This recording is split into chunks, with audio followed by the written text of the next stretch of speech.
Punchline, 18h-19h, Laurence Ferrari sur CNews et Europe 1. Sincèrement, même le RN. 18h21 de retour dans Punchline sur CNews et sur Europe 1. Les Français n'ont plus confiance en la politique.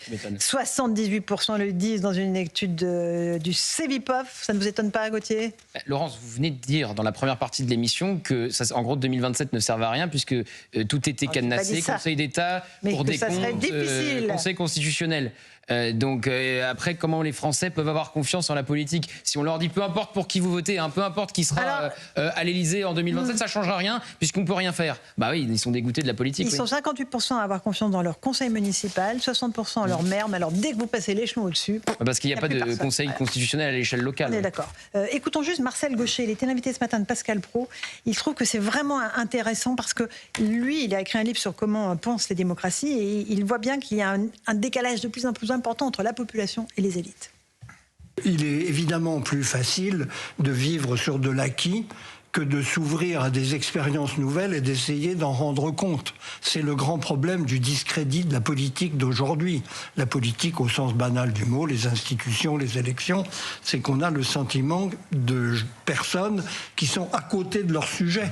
Ils ne sont pas en phase avec les attentes de tout un chacun, parce que quelles sont les attentes des citoyens ? C'est d'avoir effectivement comme responsables des gens qui leur donnent l'impression d'être en prise sur la réalité et d'être capables d'apporter des réponses adaptées à une situation qui leur échappe.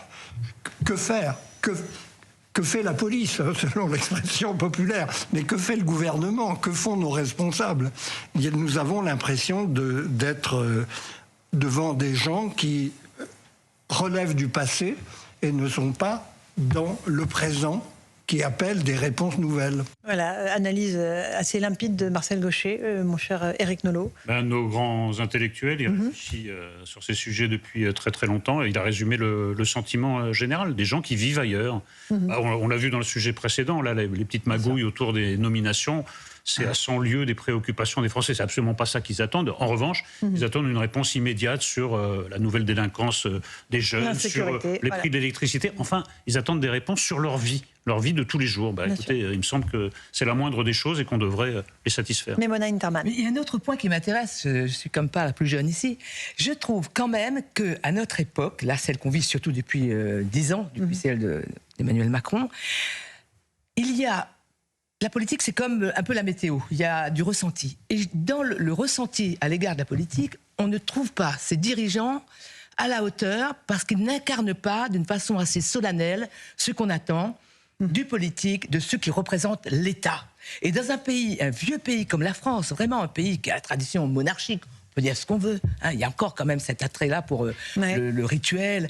Le fait qu'on n'ait plus des gens qui respectent le rituel, ça fait qu'en dessous, ça se décroche. Moi, je le ressens beaucoup. Je vis beaucoup en province. Je discute beaucoup avec les gens. Je vois des gens, notamment à la clinique vétérinaire où je suis. Donc, je rencontre vraiment les gens. Je suis vraiment au ras des pâquerettes. Je rencontre les gens. Ça manque terriblement. L'aspect solennel. C'est comme si vous allez à l'opéra, les gens ne sont pas en costume. Il y a un truc qui manque. Mais là, dans l'opéra de la nation, quelque chose me manque. Bon, oui, très bien dit. C'est le pari qui avait été fait par Emmanuel Macron en disant « Le vieux monde s'écroule ». Et je vais vous présenter le nouveau monde. Et quand il a décidé, d'abord, de prendre que des nouveaux, y compris choisis sur Internet pour aller à l'Assemblée nationale, et qu'ensuite les extrêmes arrivent, quand on voit comment ils se comportent, effectivement, les gens se disent, mais nous, on a des problèmes dans la rue tous les jours en tant que Français, et eux, ils passent leur temps à s'insulter, à regarder. Et après, il y a une réforme qu'on a beaucoup critiquée, mais je pense qu'elle était une erreur, c'est la suppression du cumul des mandats. Parce que quand les gens avaient un député, un maire qui était aussi député... Ils avaient le sentiment que le maire et le député, ils étaient un peu au courant de ce qui se passait. Là, on a mis des gens qui sont hors sol. On les a vus arriver, ils sont hors sol. La plupart ne savent même pas qui est leur député. Ils ne savent pas qui est leur député. Demandez à des Français qui vous nomment 4 ministres du gouvernement. Attention, ça peut être un grand oral, là, François. Oui, ici, on pourrait, mais...